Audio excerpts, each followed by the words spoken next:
Hi, my name is Darren Cotter, and this is my review of the Nintendo Wii.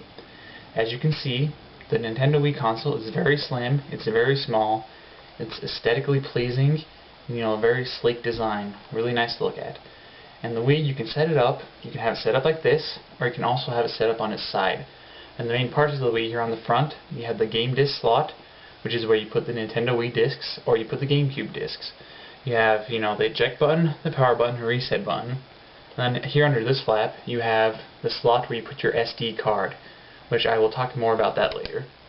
Up on top, under this flap, you have where you put your GameCube controllers, which you can use playing GameCube games or playing the Virtual Console games, which I'll talk about those later as well.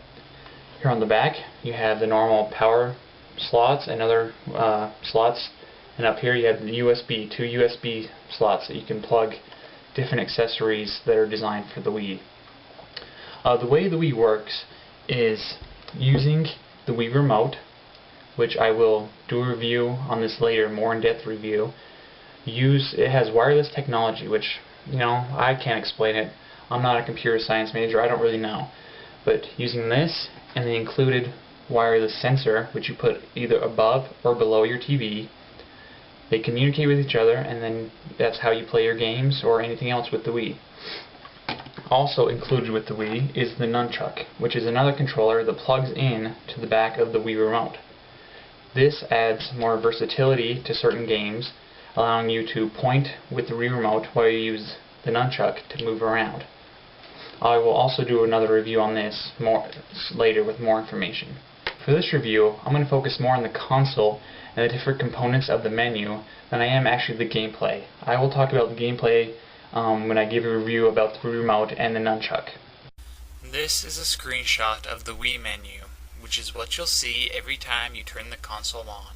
It is made up of 3 parts: channels, a message board, and a settings/options menu. First, I'll talk about the channels, which is how you access different content that has been loaded onto your Wii. The first channel is the disc channel, which is where you go to play Wii games or GameCube games, which the Nintendo Wii has the ability to play both. This channel is the first one in the upper left-hand corner. You also have the ability to move the channels around to wherever suits you the best. If you click on the disc channel, it will bring up a screen looking something like this, depending on the game you are playing. This one happens to show The Legend of Zelda: Twilight Princess, which is a game I highly recommend, and I will be doing a review on it later on. The next channel adjacent to the disc channel is the Mii channel. This is where you go to create your own personal Miis.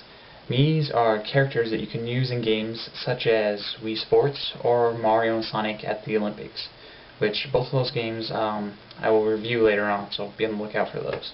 These are what Miis look like, and this is also called your Mii Plaza, a place you can showcase the Miis you have created. When you create a Mii, you can choose gender, facial shape, hair color, height, weight, and many, many other things.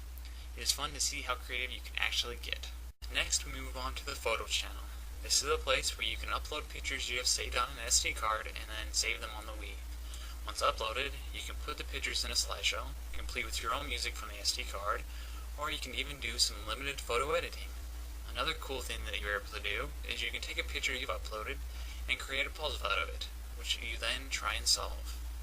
The photo channel only supports JPEG images and QuickTime movies, while the new photo channel only supports AAC music files, while the older one only supports MP3 music files. The next channel is one of my favorites, because it makes the Wii an even more amazing gaming machine. It is called the Wii Shop channel. Here, using an internet connection, you can download new channels for free, or using what is called the Virtual Console, you can download games from some of the great consoles of the past, including the NES and the Super Nintendo. You can buy these games using a Wii Points card, which you can buy there online or at a store near you. New games are constantly being added, so you never have an excuse for being bored again. The next row starts with the Forecast channel. Here you put in your zip code or city, and it will bring up the weather for your area. Of course, to use this, you have to have an active internet connection. Right next to the Forecast channel is the News channel. Here, also using an internet connection, you can stay updated on current news from around the world. The Wii will constantly update this channel with news from across the internet and organize it into easy-to-browse The internet channel used to be free for download, but it now costs 500 Wii points, which is equal to about $5 US money. I don't know why they have now started charging for it, except maybe they want to make more money, I guess. But using the Opera web browser, you can basically do anything you normally would on the internet, even going to video sites and watching your favorite videos. You can save favorite web pages to come back to later, search for information, or type, using the Wii Remote, any web address you want to go to. This shows a picture of what Nintendo's website would look like loaded up on the Wii. There are also various other channels you can download, such as the Check Me Out channel, or the Everybody Votes channel. But to get these, you have to have an active internet connection, which not everyone does, and so I'm not going to go over those in detail. You may have also noticed in the screenshots there are other channels that I haven't gone over. These are games that you can download from the Virtual Console, and then you can play them whenever you want. They act just the same as the disc channel. You click on them, and then you click to start the game. The next part of the menu is the Wii message board.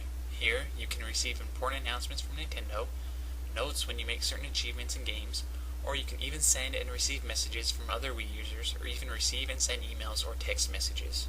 The final part of the Wii menu is the Settings/Options menu. Here, predictably, you change certain settings of the Wii, or you can manage the save files on the console. So, just to wrap this review up, I would give the Wii 5 stars out of 5. But to try and show both sides, good and bad, there are a few things that I wish could be a little better. 1. The graphics aren't nearly as good as other 7th generation consoles. Another thing is, there hasn't been a lot of great games released up to this point. There's just been a lot of good quality games, but not quite great quality. But there's a lot of good games upcoming that should change that. Another thing is, after playing the Wii for the first time, or for extended periods of time, your arm and your shoulders can actually get pretty sore, which, it's never a very fun thing. But there's also a lot of pros that outweigh the cons.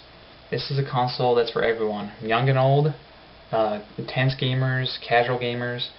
It's for anyone. You can pick it up and learn it in an instant. It's fun to play, it's great alone, and it's fun in a group. All in all, I highly recommend getting a Wii if you don't already have one.